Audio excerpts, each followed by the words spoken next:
Hello everyone, welcome back to Tall Tales Custom Tackles. We're gonna try to do a quick little video here. I've been promising the last couple videos I done that I was gonna do one on the puds. I've actually been planning all weekend to do one on the puds. I just got busy doing other stuff and didn't get a chance. Let's see. Well, hell, I'll bring them over here. I done a batch over the last couple of days. I just put eyes on them, and I mean they turned out pretty good. Let me get a glove on them. I don't like touching them until they've cured for, you know, at least a couple of good days. So I always put a glove on. But see if you can see, this one it's got an orange belly with a little bit of red flake, and then the top is a watermelon, like a dark watermelon with small and medium red flake. I've done 4 of those. I actually really like the way that one turned out. That one looks great to me. And then I done these. That's some of that dip your car pearl powder. You know, that's got they got a lot of it that's color shift. This one is just more of a pearl effect, but it looks good anyway. Got 4 of those I done. They turned out pretty good. And of course, it's hard to beat the old chartreuse. You know, got a little bit of black flake mixed in the chartreuse.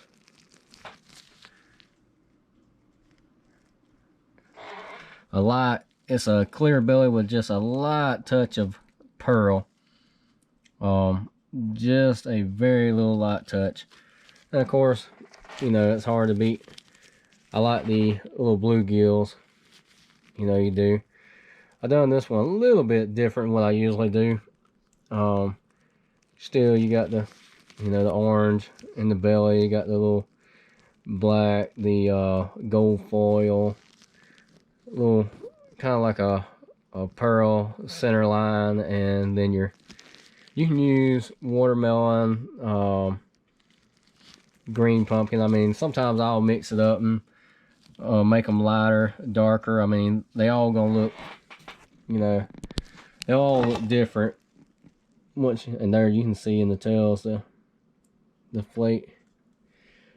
But anyway, I done those this last couple days anyway. I see. Matter of fact, the orange and watermelon I done this morning. There's the old leftovers, as Chris Jones likes to call them, pucks. You know, kind of like hockey pucks, I guess. But that's the colors. I mean, beautiful little colors. But anyway, I'm gonna do a little video on the pud. I really haven't, you know, I've been trying to make up my mind what I was gonna do. I had a couple of ideas running around in my head, you know, that I wanted to try out. Originally I was gonna do like there was a different bluegill pattern that I had in my mind that's really like, instead of like those, I like that bluegill pattern, even though it's got the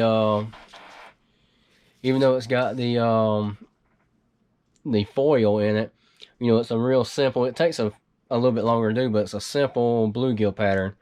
But I wanted to actually build layers and make one that's really detailed, but I really ain't got the time for it today. You know, even though I try to make some of my videos short, a lot of times I'll stop and continue, and you know, condense them down, but I just ain't got enough time today to do that. And then I was originally thinking about like a kind of like a perch pattern, but with more of a like say a fire tiger perch style, but just go a little wild with it. But honestly, what I'm thinking I'm going to do is, I still ain't 100% sure how it's going to turn out, but I'm thinking I'm going to actually just start taking some of these and reuse some of these. Like I say, I don't know how well it'll turn out. I believe I want to start out with a little bit of the chartreuse, lay a little bit, you know, lay a little bit down in here, then go over it with a little bit of the orange, you know, and just build a couple of layers and then decide what I'm going to fill it with. Who knows, it might turn out to be garbage, or it might turn out to be something nice. I mean, I figured this would be a fun way to see, because usually I would just pile those up and put them in bags, and they would go in my box under here. I got a box right up here. That's where all my well, you see that one down there, but that's where all the plastic for my open pour, because I run these puds in a little bit, I run these in a different mixture than I do everything else. You know, most of my baits I run a straight medium blend. Medium blend is a perfect all-around blend. I got some soft blend I'll run, you know, if I'm trying to make some smaller baits, or a worm that's real soft. Sometimes, most of the time, I'll do a 50-50 with that, you know, do like a 50%, you know, soft and a 50% medium, and make my own blend to the right, you know, consistency of what I want. Then sometimes I'll mix, you know, hard with a medium to get a medium hard. But anyway, these puds, I usually do these in a straight crawl tube blend. It's actually dead on plastics, you know. Even though I've switched over, and most of what I use is bait plastics right now, I use dead on. I mean, they're a little more expensive, but they're hard to beat. Honestly, I really can't tell that much of a difference as far as pouring them. They smell different, and they got different, you know, better working temperatures. But as far as all around quality, I mean, it's hard to beat the price of bait plastics, and you know, it performs really well. I use both of them personally. I make baits for myself, and I use them, and honestly, when you're fishing them, you really can't tell a difference. The biggest difference I think you can tell is the dead on plastics. They straight up sink unless you buy the floating blend. I mean, it sinks like a rock. Versus bait plastics, it's a little more buoyant. You know, it's got, you know, it don't sink as fast. I mean, so that's the biggest difference you're gonna notice, in my opinion. Anyway, enough rambling. I'm gonna turn this off for a second, get a couple of these melted down, then we'll come back and play around a little bit. All right, we're back. I just got the chartreuse color heated up. Bear with me. We're gonna try to get this angled where you can hopefully see a little bit of what's going on. Yeah, you can see right there. I ain't the best yet with this camera stuff. I mean, believe me, I'm not Chris Jones. He's been doing it a long time. He's a beast when it comes to this stuff, I'm telling you. One day, that's why I strive to be like one day. I mean, Chris Jones is a beast with it, and that's all I want to do is try to put a little bit of a chartreuse in the bottom, you know. And that's the beauty of doing it like this. Open pours, you won't, none of them, no two will be the same.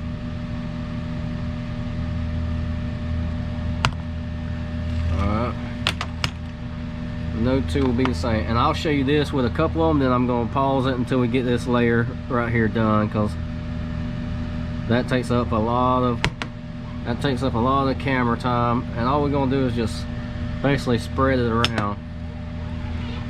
Let me do this one, and then we'll come back when I got the other ones done. Alright, and I'm gonna pause it there, and we'll be back when I start the. Alright, with this color, I actually dropped a few drops of Neo Orange in it just to brighten it up a little bit more, make it a little bit thicker. And all I'm wanting to do here, in my mind, I'm hoping it works. I'm wanting to just put a little bit around the bottom and a little around the, basically just a little around where I already got the chartreuse, you know. And bear in mind, the smaller the mold you're working with, the more challenging this will be. So even if it covers up where you just went over, that ain't what I'm worried. I just want to go around. Come on. I was hoping I can get that one little drop to spread that far.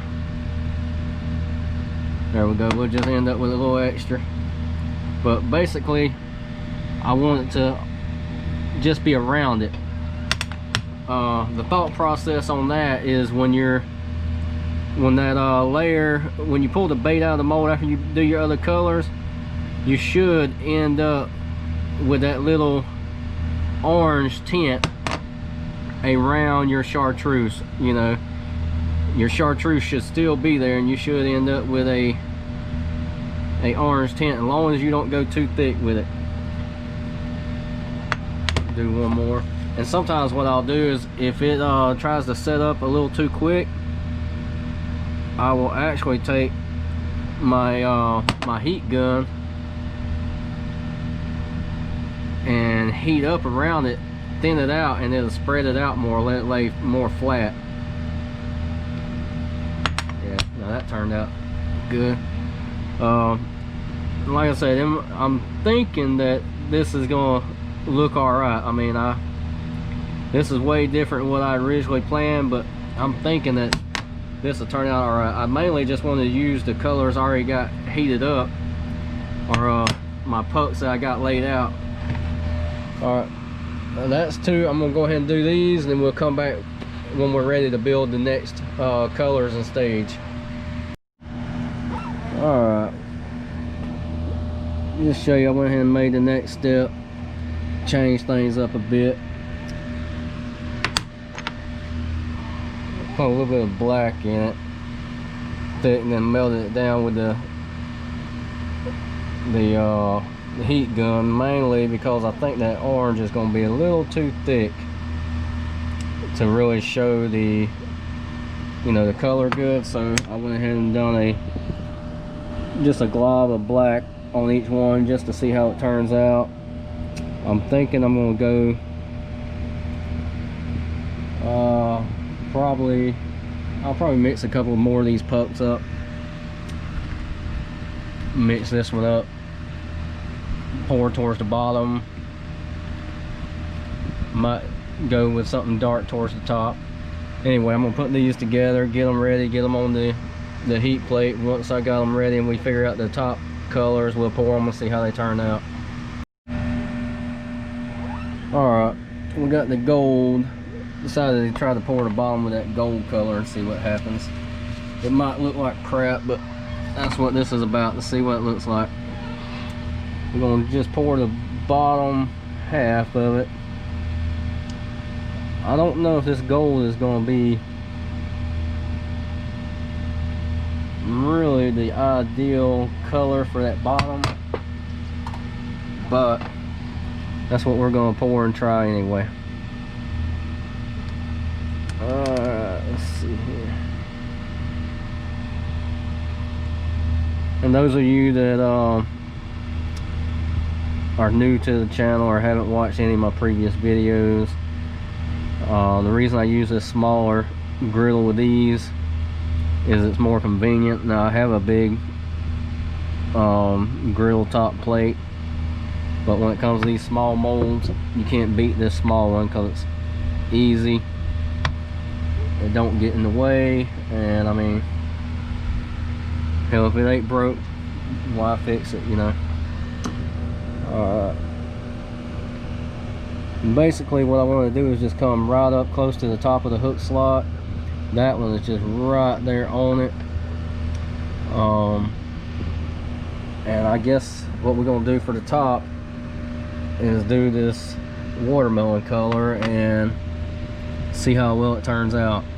You know, it might turn out to be the best thing that we've done on the channel, but I doubt it. But anyway, we're gonna let this sit for a minute, fire this up, let that cook, and we'll see what it looks like.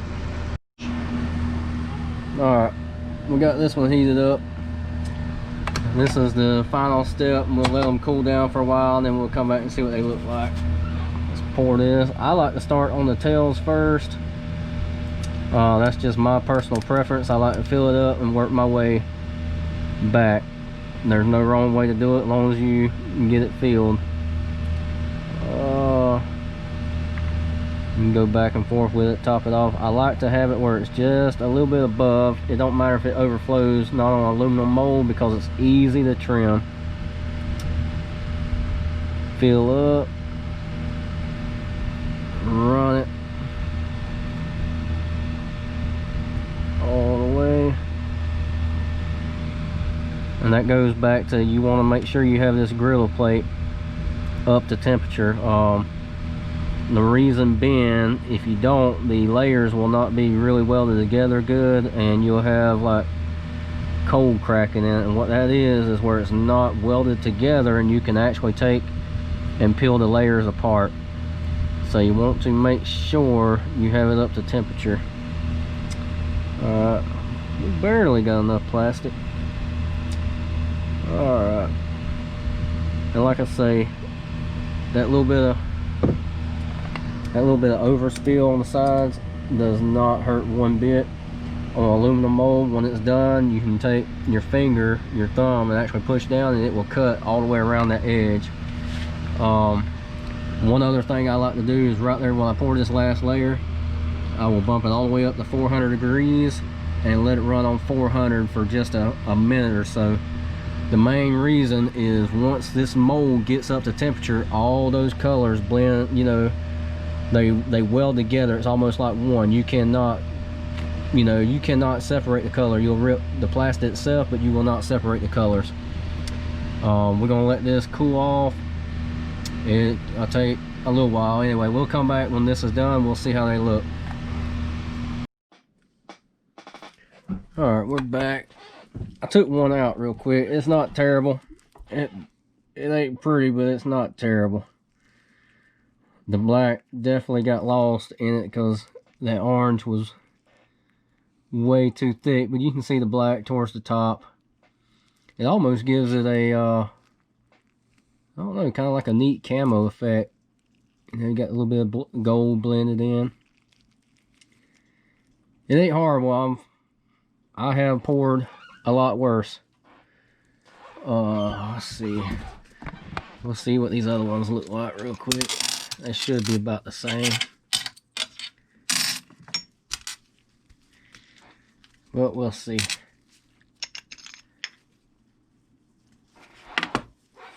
Yeah, you can see where the black real light comes through, but you see where it got lost.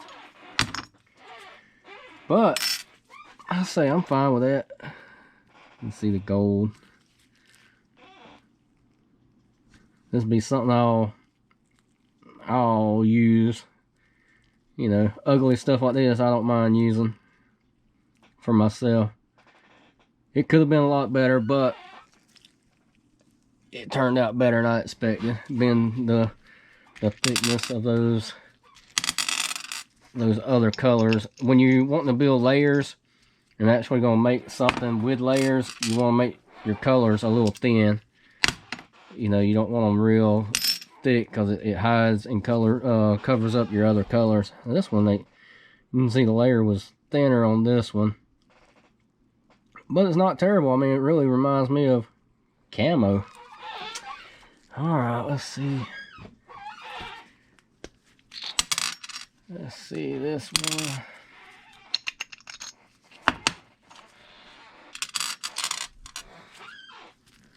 All right, pretty much the same. I would say not horrible. We'll definitely do a better a better video on the puds at a later date. This was just redoing and reusing the colors we already had down, so it's not a complete fail. There they are. I say it's not horrible. I will put some eyes on them and show one last little glimpse of them before I end this video, so we'll see. You know, eyes might make it pop a little better, but anyway, it's definitely not horrible. And it is far from the best. So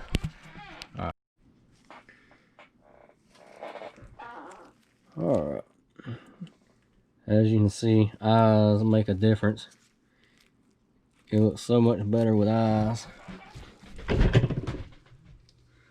Get it in a better light. You can see where it got lost, but it's still, I actually like it. It gives, to me, it reminds me of like almost like a camo effect, you know, like it's got some features of a perch, you know, but it's just got like a, I don't know, camo effect or something. But anyway, they turned out a lot better than I expected. I really didn't intend on them to even turn out this good. This video was just to, you know, make a little fun video with the puds, and just to you know, get some content out where there's a person was asking about puds, wanting to see the pud molds a little bit more and seeing the pud bait. So anyway, we're gonna do some more stuff. We're gonna do some more stuff with the puds in the next couple of days. I may even come back out here in the morning when I have more time and do a proper video on the puds. I might not post it tomorrow, but I might go ahead and just record one and have it ready for, you know, a few days later. Anyway, we're gonna wrap this video up. If you have any questions, comments, feel free to leave them. You can always message me on my personal page under Eric Gilly, or you can go to Tall Tales Custom Tackles on Facebook, Instagram. Anyway, thank you for watching. Catch you next time.